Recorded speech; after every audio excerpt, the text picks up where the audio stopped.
ईमान का एक जमघट, हजरत मूसा अलैहिस्सलाम और बनी इसराइल का इज्तिमा सहरा वसीआ और बेआबोगयाह फैला हुआ था। बनी इसराइल जो मस्र की गुलामी से आज़ाद हुए थे, अब्बास बियाबान में भटक रहे थे। इनके रहनुमा हजरत मूसा अलैहिस्सलाम ने उन्हें जमा होने का हुक्म दिया। वह लोग चेहरों का एक समंदर कोहे तौर के दामन में जमा हुए। फजा में एकांतजार की थी। उन्होंने नाकाबिल यकीन वाक़यात देखे थे, मस्र पर फैलने वाली आफतें, बहरी कुल्ज़्म का शिगाफ। अब वह अल्लाह की तरफ से मजीद रहनुमाई के मुंतज़िर थे।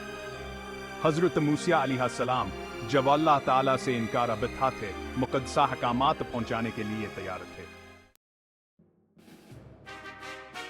अल-हिकलाम अल्लाह के अहकामात का अंजूल। कोहे तौर की चोटी पर गरजावर बिजली के दरमियान अल्लाह ताला ने हजरत मूसा अलैहिस्सलाम से कलाम किया। इसने अपने कवानीन जो पत्थर कीख्तियों पर कंधा थे नाजिल फरमाए। यह हकामातान के मुआशरे इनके अखलाकी रहनुमा की बुनियाद बनेंगे। हजरत मूसा अलैहिस्सलाम भारी तख्तियां उठाए हुए पहाड़ से नीचे उतरे। इन्होंने बनी इसराइल के सामने अहकामात पेश किए। लोगों ने गौर से सुना। उनके दिल और बावर जिम्मेदारी के एक नए एहसास से मामूर थे। ये सिर्फ असूल नहीं थे, यह अल्लाह ताला से एक मुक़द्दसाहद था। सातवां मुक़द्दस दिन, आरामा और गौर व फिक्र का दिन। तमाम अहकामात में से एक मुमताज़ था हफ्ते के दिन की पाबंदी। सातवां दिन मुक़द्दस, आरामा और गौर व फिक्र का दिन होना था। यह का इनकलाबियत सब्र था। किसी और कौम ने ऐसा दिन मुकर्रर नहीं किया था, लेकिन बनी इसराइल के लिए यह अल्लाह की कदरता और अपनी इंसानियत की याद दहानी थी। यह मेहनत से बाज रहने, अल्लाह ताला के साथ अपने ताल्लुक पर गौर करने और जिंदगी के अतिया की तारीफ करने का वक्त था। नजरानों का एक मजमुआ मुक़द्दस ख़ीमा के लिए सामान। अल्लाह ताला ने हजरत मूसा अलैहिस्सलाम को एक मुक़द्दस जगह, एक पोर्टेबल इबादतगाह बनाने की हिदायत की, जिसे मुक़द्दस ख़ीमा कहा जाता है। इस मुक़द्दस जगह पर संदूक याद रखा जाएगा, जवान के दरमियान अल्लाह की मौजूदगी की अलामत है। बनी इसराइल को इसकी तमीर के लिए सामान फराहम करने का हुक्म दिया गया था। उन्होंने खुले दिलावर भरपूर सखावत के साथ जवाब दिया। इनकी नजरो नियाज की विविधता आन की महारत और वसाइल की दौलत को जाहिर करती है। हिस्स 5 सोना, चांदी और तांबा कीमती धातें अतिया की गई। कीमती धातें पहली ज़रूनियाज में शामिल थीं। अल-वहीता और पाकिज़गी की अलामत सोना वाफर मकदार में अतिया किया गया। अकासिया और तकत सकीन माइंदगी करने वाली चांदी फराखिदली के साथ पेश की गई। ताकत और लचक की अलामत तांबा भी पेश किया गया। यह धातें जो कभी मसरियों की मलकियत थीं, अबाए का अला मकसद के लिए वक्फ थे। उन्हें मुक़द्दस ख़ीमा के लिए पेचीदा सजावट और मुक़द्दस अशिया में तब्दील किया जाएगा। हस चमदा कपड़े और खालें, कुदरती मवाद की खूबसूरती। ख़वातीन जो कारीगरी और कढ़ाई में माहिर थीं, अपनी बेहतरीन तख्लीकात लाएं। मुक़द्दस ख़ीमा के पर्दों और ग़िलाफ़ों के लिए चमकदार रंगों में रंगे हुए अमदा कतान पेश किए गए। बकरी के बालों को धागे में काटकर बेरोनियतों के लिए पायदार कपड़ा फराहम किया गया। सरख रंग में रंगे हुए मेंढों की खालों ने हिफाजता और बसरी खूबसूरती की आयकता शामिल की। यह मवाद जवाहतियात से बने और तैयार किए गए थे।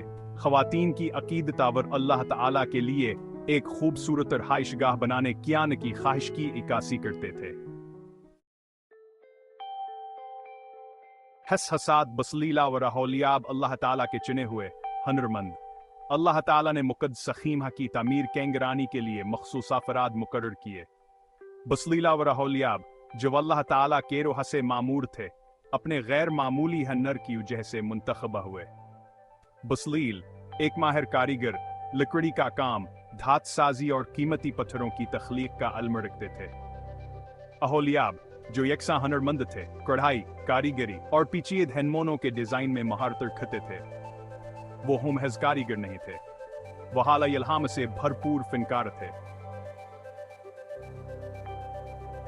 हसाए 8 तख्लीक कीरो काम पर आला इल्हाम। बसलीला और अहोलिया बकीर रहनुमाई में मुक़द्दस ख़ीमा के तमीर शुरू हुई। ان کے ہاتھ جو اللہ تعالیٰ کی رہنمائی میں تھے خام مال کو خوبصورتی اور مقدساہمی تک کی اشیاء میں تبدیل کرتے تھے۔